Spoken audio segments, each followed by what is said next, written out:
remember when I said that I felt like I had this encounter on that retreat. So you got to remember, when I was a little girl, I felt like I could feel the presence of God, in these churches I was in when I was a little girl. And over time, I'd gotten farther and farther from that.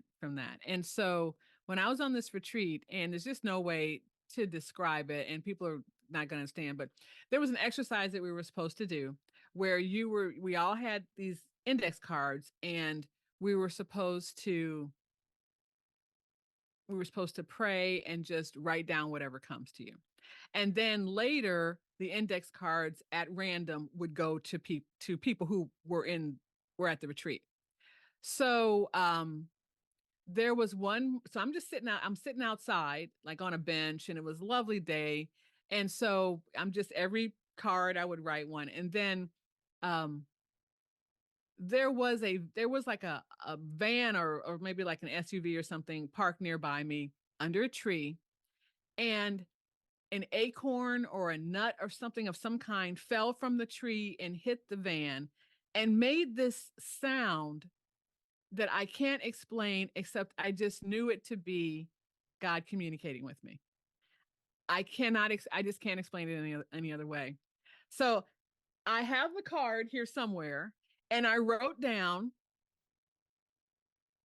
Lord, is that you? I mean, I wrote that experience down, and I said, Lord, I know you can talk. I know you can talk to me. I feel like I wrote this experience down. And then I turned the cards in, and we don't know who's going to get the card. Guess who got that card? Me. That card was for me. The card was confirmation that the Lord had not stopped talking to me. I had just forgotten how to listen.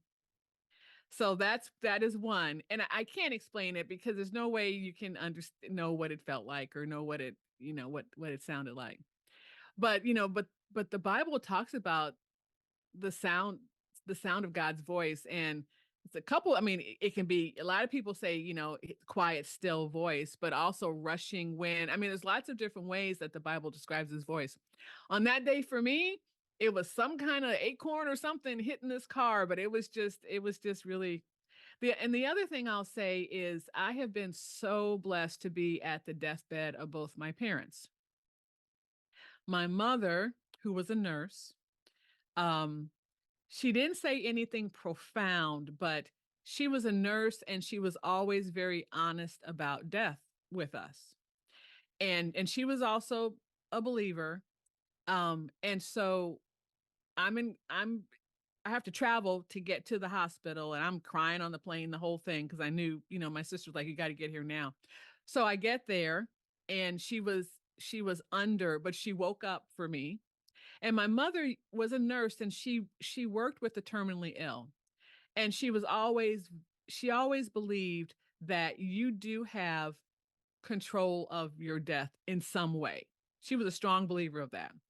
Um, to some degree, people who would hang on for too long, and she would tell them it's okay, you can let go now.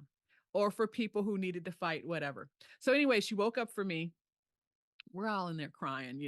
And then she says, in a very clear voice, why are you crying? You know I'm not afraid to die. And then we talked just a little bit more before she went back under, and then she passed that night. So, I mean, I don't know, that was a miracle or so, but again, I know that you don't have to fear death. My mother didn't fear death. She always taught us that. And because she witnessed death all the time in her. She wasn't a hospice nurse, but she worked with the terminally ill, and she saw many of them die. And the transitions that she witnessed, and then her own transition, proves to me that I don't have to be afraid of death. So that's something I carry with me.